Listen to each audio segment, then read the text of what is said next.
passaporte de vacina não é feito para toda a eternidade, ele é feito por um período.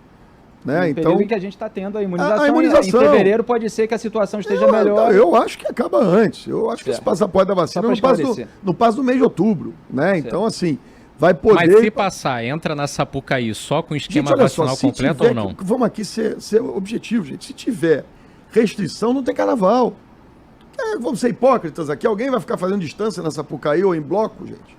Se tiver restrição, se tiver a coisa ruim, de novo, eu lamento informar. E vocês sabem como eu gosto de carnaval, lamento profundamente, não teremos carnaval.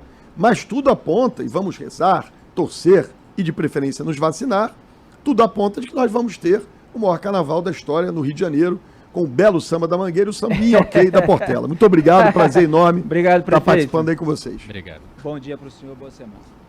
A cidade do Rio tem quase 100% da população vacinada com a primeira dose da vacina contra a Covid-19 e cerca de 66% com a segunda. E por causa do nível da cobertura vacinal, Paes acredita que o passaporte da vacina seja cobrado no máximo até esse mês. O prefeito defendeu que a medida não cerceia as liberdades individuais e que é uma forma de proteger a população. Tempo nublado aqui no Rio de Janeiro, 23 graus é a temperatura. Muito obrigado, Andresa, pelas informações. Foi uma boa entrevista, vale a pena ver a íntegra. Tratamos de muitos problemas aqui do Rio de Janeiro, para além da questão da pandemia e das festas que virão, Réveillon e Carnaval, se tudo correr bem. Resumindo o que o prefeito disse aí, já era o final da entrevista, quando eu estava futucando mais um pouquinho para ele dar uma declaração. No começo a gente tratou muito desse assunto detalhadamente. Resumindo, é o seguinte, para ele, carnaval ou tem ou não tem. Não existe carnaval meia bomba. Rolou até uma ironia dele, acho que uma bolsonarista foi falar, ele de esfrega, ele até brincou que não se fazem mais conservadores como antigamente, não sei o que você quer dizer e tal, mas o passaporte da vacina é justamente para poder haver toda a aglomeração. Só que aí nessa entrevista ele disse que o passaporte da vacina, para alguns locais, de modo temporário, pode até acabar agora no final de outubro, se a imunização em massa continuar avançando. Então, ou o carnaval tem, ou ele não tem. Não teve.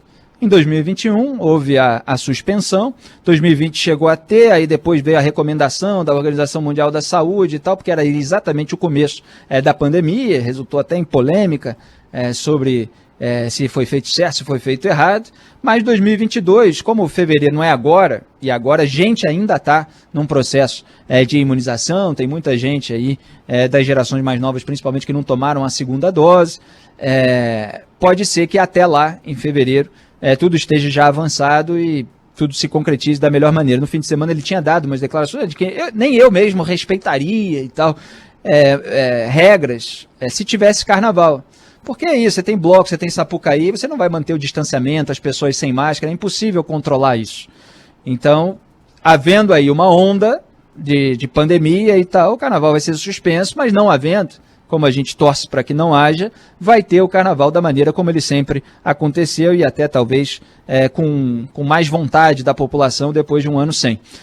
Agora, em relação à entrevista de modo geral, eu queria comentar aqui sobre o prefeito Eduardo Paes, porque tem duas coisas aí. Uma coisa é do próprio cargo de prefeito e outra coisa é do perfil dele. O cargo de prefeito é aquele que lida mais diretamente com o cidadão, são os problemas locais mesmo. Quanto mais alta vai ficando a esfera, estadual, federal, e às vezes até a gente fala em âmbito internacional, aí das relações entre os países, organizações, isso abre cada vez mais brechas para a ideologização, porque as discussões vão ficando mais abstratas. A discussão do prefeito, ela é muito prática, da realidade prática. Então se cobra o prefeito a respeito do transporte, se cobra o prefeito a respeito do hospital municipal, a respeito do pedágio numa via administrada por concessionária, a respeito de construções irregulares e tal, e ele precisa lidar com aquele problema diretamente para satisfazer o cidadão. O debate político, esse que a gente vê muitas vezes da internet, da esfera nacional, ele é muito politizado demais, ele é ideologizado, tem uma série de narrativas, etc., que envolvem ali certas supostas filosofias, muitas vezes nem são. E na própria entrevista, o prefeito, e aí eu passo um pouco para o perfil dele, ele falou ali contra o negacionismo bolsonarista, e ele, quando a gente estava falando de construções irregulares, que ele tenta combater, houve o desabamento em Rio das Pedras, foi já na gestão dele, mas aí, enfim, ele defende que já vinha operando nesse sentido, que aumentou e tal.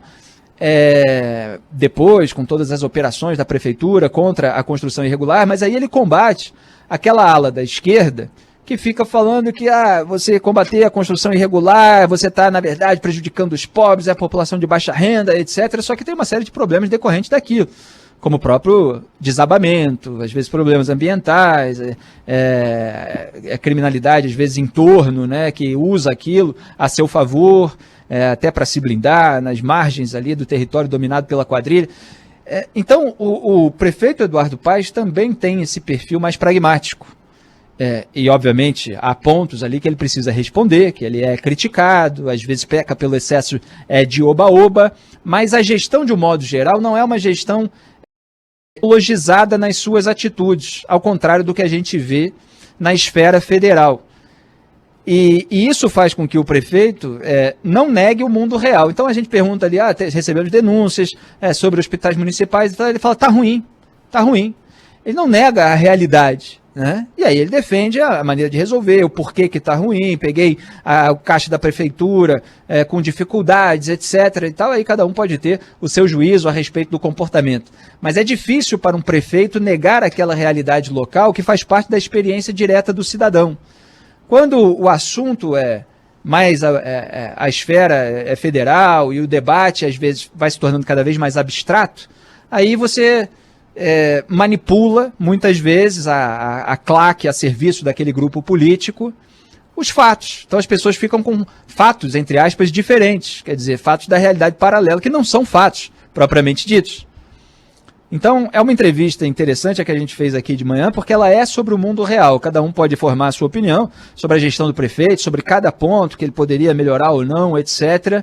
Mas é sobre a realidade. E é bom que os gestores públicos, como ele fez hoje, falem com a imprensa e tenham civilidade nesse processo. Ele até falou, olha, eu gosto que a imprensa, tá claro que ele faz todo uma média, mas eu gosto que a imprensa denuncie. Às vezes vocês passam denúncia aqui da Band News FM e tal, eu vou lá e resolvo.